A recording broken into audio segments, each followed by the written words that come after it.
Whatever you do, just stay true and show passion. When you talk, be precise. I took a flight for the paddock. You said, babe, you so dramatic. I guess anything you want, boy, forget it. You just make me feel. Hey y'all, what's good? What's happening? It's your girls from Republic. I will come back to another video. I think this is gonna be my little routine setup from now on. I'm really liking the outside vibes. I'm really liking the chit chat. We can connect with each other. That's honestly the vibe that I'm on right now. Anyway, if you're new to my video, don't forget to like, comment, and subscribe and join the same gang. Okay, without further ado, let's get into this video. I had a train of thought that has literally just been itching the back of my brain that I cannot scratch. So I thought, let's have a conversation. So if you want to grab a packet of chips, a glass of wine, a glass of water, a cup of tea, do so because we're about to go inside the ripe age of 24 that I just turned, and looking back and where I am now. Ooh, the ripe age of 24. I have been 24 for a couple of weeks now.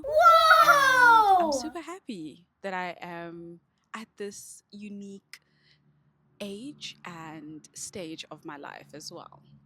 There's just a few things that I actually wanted to point out and conversate about being an adult for the past couple of years and entering like the seriousness of adulthood, because people look at you sometimes and be like, oh, you're a baby, you're so cute, da, da, da. No, please. Okay, I am at the age of I could start a family if I want to. Bills have to be paid. Reality starts to kick in. Um, you know, societal pressures, family pressures. There's just a lot that happens at the same time, all at once. And I feel like it could be at different stages for everyone. But what I've gathered is that around the ages of 23, 24, 25, 26 is where things start becoming, it's giving midlife crisis, but we haven't even entered midlife crisis stage yet.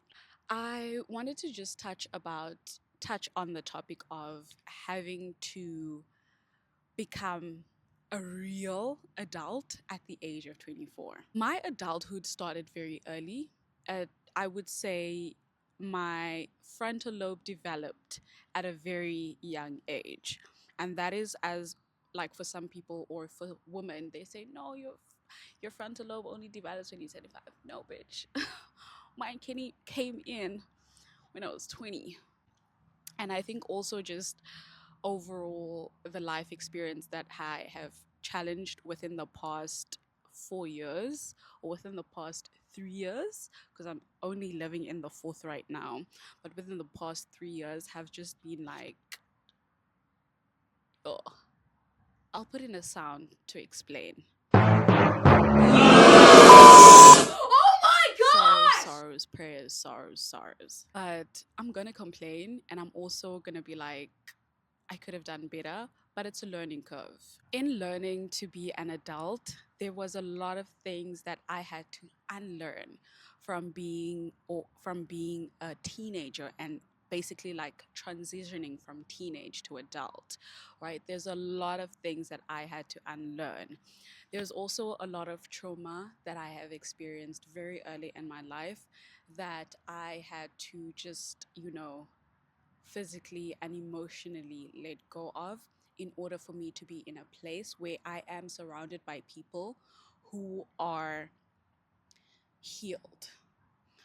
And I'm going to tell you this, healing is not a linear thing.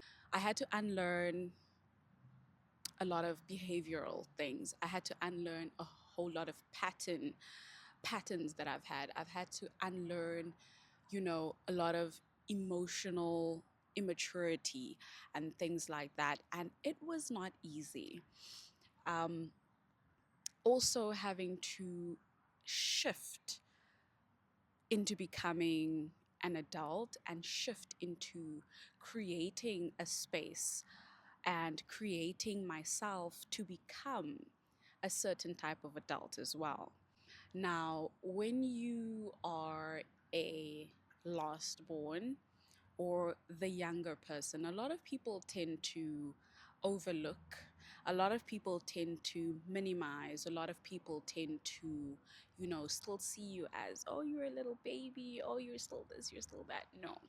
And this is when I've learned that it's so important to create boundaries as much as it's going to make people upset being an adult. And I've had to create so many boundaries actually very early on. It was a learning curve of unlearning and learning what I like, what I don't like, what I will withstand, what I will not withstand, what I'm willing to, respect, what I'm willing not to respect. It took a whole lot of learning and unlearning, right?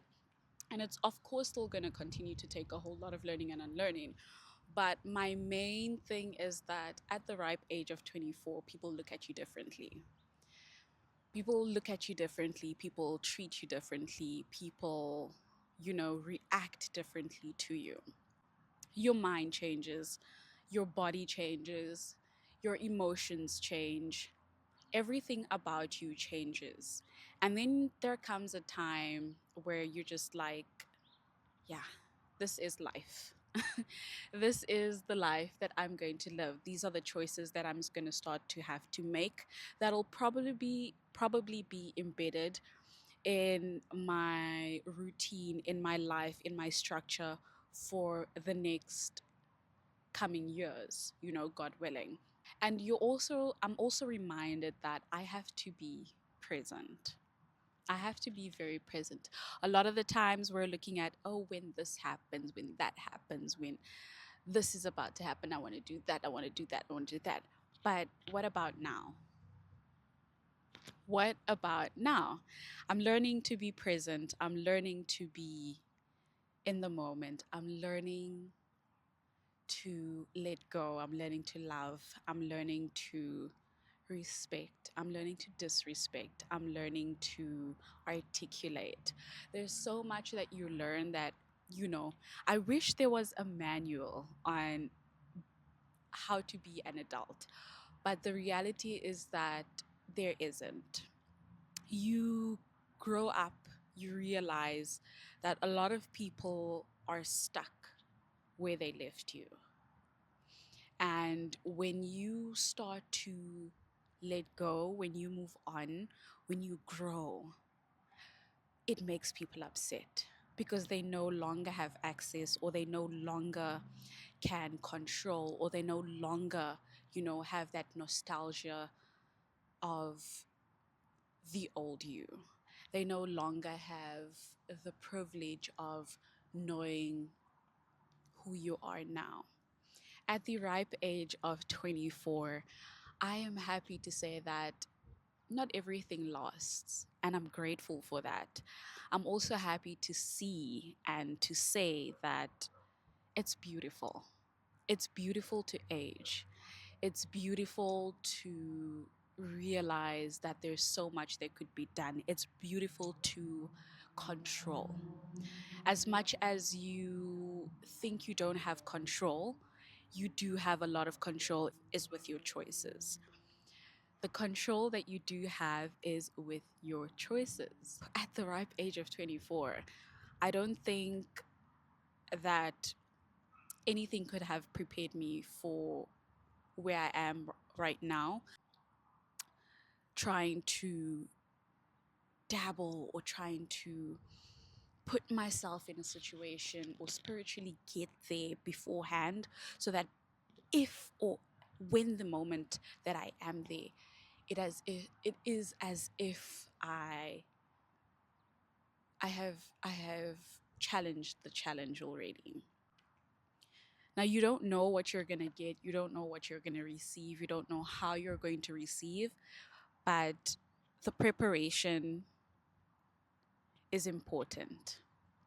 So if you're younger than 24, if you're older than 24, and you feel like at the ripe age that you are right now, what have you learned? What have you enjoyed? What have you presently become to be that you are satisfied with? At the ripe age of 24, it's not about anybody anymore. It's not about who did what, who said what, who's going where, who has done what for who. It is about where are you right now? What have you done to be who you are right now that you are satisfied with right now? What are you doing right now that makes you feel peaceful, that makes you feel conscious, that allows you to be you, that allows you to generate generosity for yourself before anybody else? It is about you as much as people try to make you believe it's never about you. It is. It is about you, okay? It is about you before it is about anybody else, before anything else. And at the ripe age of 24, I just want to say that life isn't always easy, but it can be if you choose for it to be. No matter how much of a high things may get, remember that the lows will always come. No matter how low things are, remember that the high will always be. It's never always fun, but through your choices, through growing, it can be better now because we're never looking back. That's all I have to say at the ripe age of 24. You won't be expecting no baby from me. Don't want kids. Anyways, but yeah.